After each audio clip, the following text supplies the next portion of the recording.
is Tasman.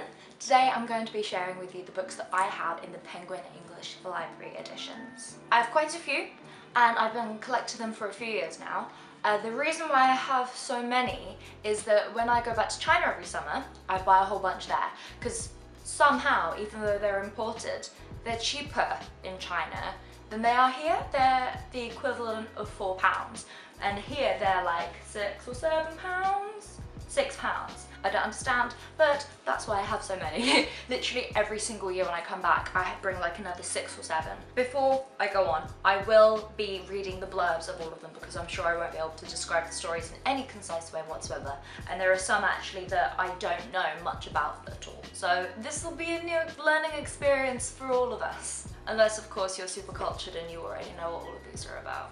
I want to be like you. So without further ado, let's jump on in. So the first one I have here is The War of the Worlds by H.G. Wells. In this pioneering, shocking and nightmarish tale, naive suburban Londoners investigate a strange cylinder from space, but are instantly incinerated by an all-destroying heat ray. Soon, gigantic killing machines that chase and feed on human prey are threatening the whole of mankind. Next, I have The Island of Dr Moreau by H.G. Wells. Edward Prendick, the single survivor of a shipwreck, is rescued by a vessel carrying a menagerie of savage animals.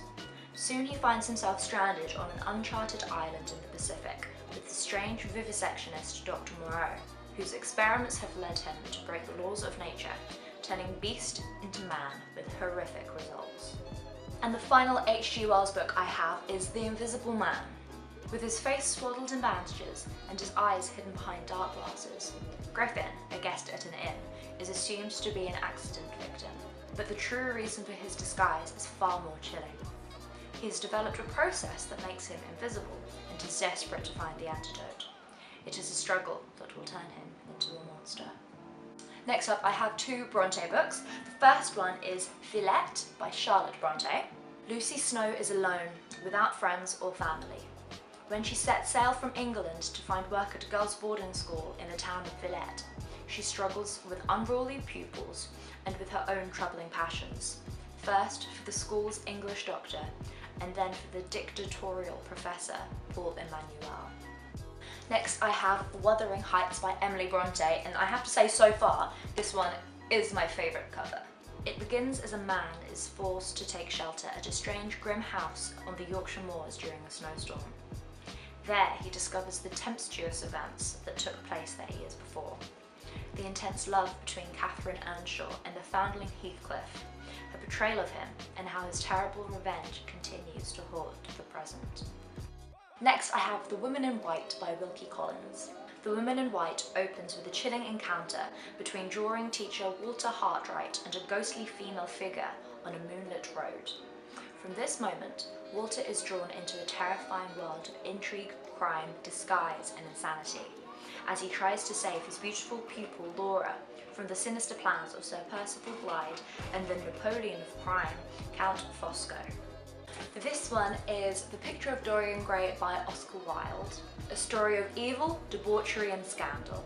Oscar Wilde's only novel tells of Dorian Gray, a beautiful yet corrupt man, when his wishes that a perfect portrait of himself would bear the signs of aging in his place. The picture becomes his hideous secret, as it follows Dorian's own downward spiral into cruelty and depravity. Next I have Kim by Rudyard Kipling. Kim was born and raised in India and plays with the slum children on the streets, but he is white, a sahib, and wants to play the great game of imperialism, while his companion, a priest, seeks redemption from the wheel of life. Kim celebrates their friendship and their journeys in a beautiful, exotic, but often hostile environment.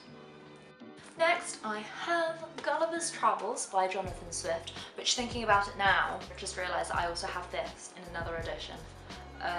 So, might be doing a giveaway soon on my Instagram, link down below.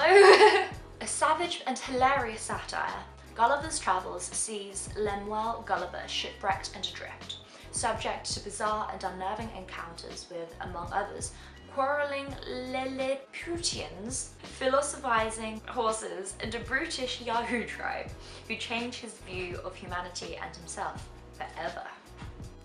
Next up I have Dr Jekyll and Mr Hyde by Robert Louis Stevenson.